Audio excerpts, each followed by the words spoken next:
Hey everyone, it's Megan Davies with Tigress Mindset Nutrition Coaching. I wanted to talk to you a little bit about what to do when considering changing your diet. Now, a lot of my clients eventually change their diet or, through working together, through mindset coaching and nutritional coaching, they end up doing some tweaks. Maybe it's more on the mindset side, maybe it's a complete rehaul of their nutritional programming and ways that they go about their kitchen. So today I wanted to talk to you about some common questions that people ask me and that they need to end up considering when changing their diet. So number one is, what is your why? Why are you changing your diet? What is the idea that you have in your head? And most people usually come down to the awareness that what they're currently doing isn't working for them.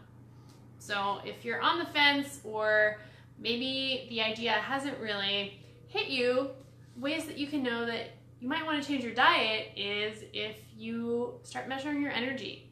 Do you wake up tired? Do you feel you need to reach for coffee multiple times a day, or caffeine, energy drinks, sugary snacks, things like that? That's one way. What is your quality of sleep? How often are you eating? For example, when I was vegan, which I'm not hating on vegans, but it got to the point where it was really clear my diet wasn't working for me. I was eating about every 3 to 4 hours, and now, my diet is pretty close to paleo and I'm eating every 6 hours. So a little bit different.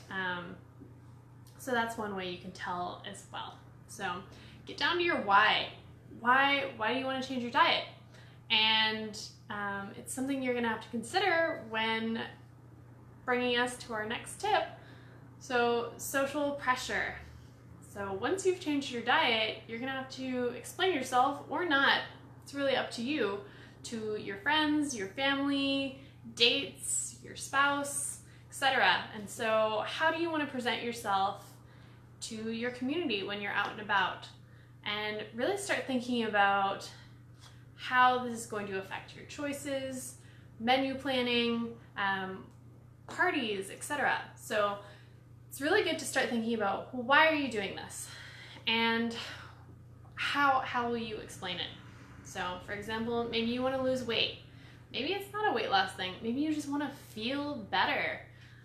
Typically when I've changed my diet, I've noticed something could be improved. I'm working out currently a lot more.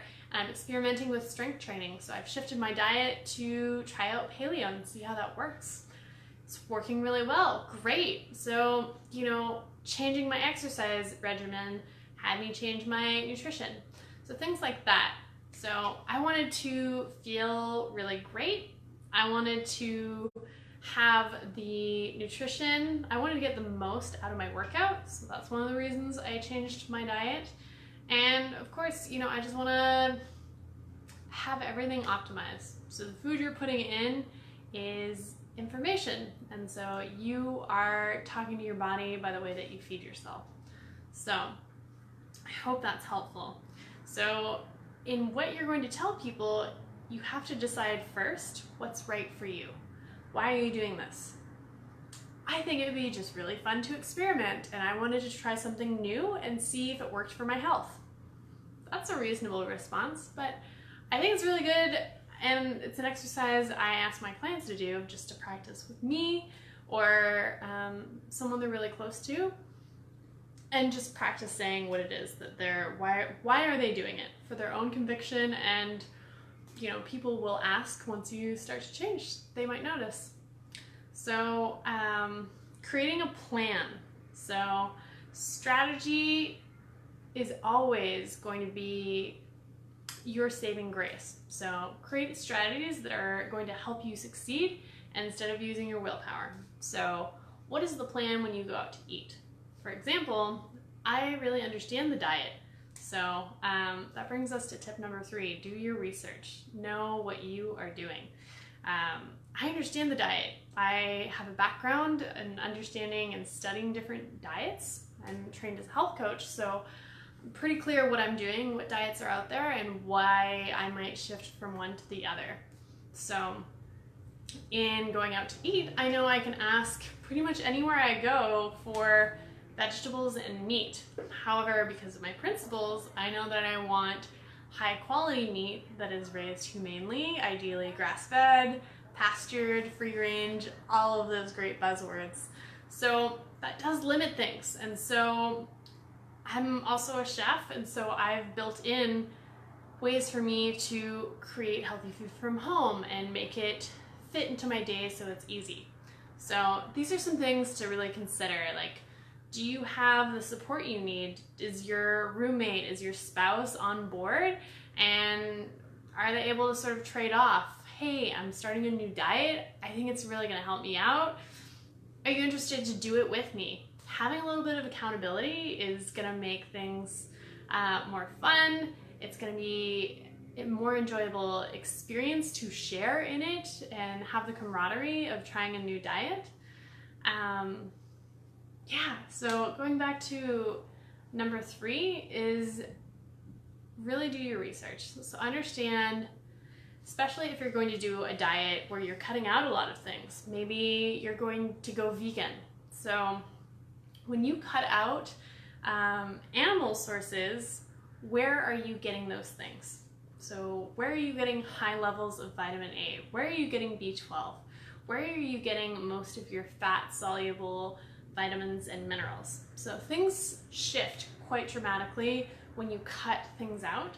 So you have to know, if you're gonna cut things out, how are you still supplementing in? So either with high quality supplements, not all supplements are created equal, but that's a topic for a different video, and like nutritional supplementation. So if you're going vegan, do you really understand your healthy oils? Are you getting enough hemp, flax? Maybe you're gonna do fish oil, maybe you're not, maybe you're gonna go completely animal free. So really understand, what about choline? Choline is really high in eggs. So if you have an egg allergy, where else are you gonna find that? Zinc, pumpkin seeds and oysters are super high. It's also high in other animal sources. So pumpkin seeds, you're gonna have to start eating pumpkin seeds pretty regularly. So things like that. So you wanna really consider and be responsible with your health. So as I said at the beginning of the video, what you're putting into your body is information to your cells. So the food, the thoughts, etc. So take a look at my tips. Oh, my last tip, tip number 4, is your kitchen ready? So do you have storageware? Do you have the pots and pans? Do you have the tools that you need to embark on this new lifestyle or new diet? Do you understand what staples are needed? Is your pantry filled out?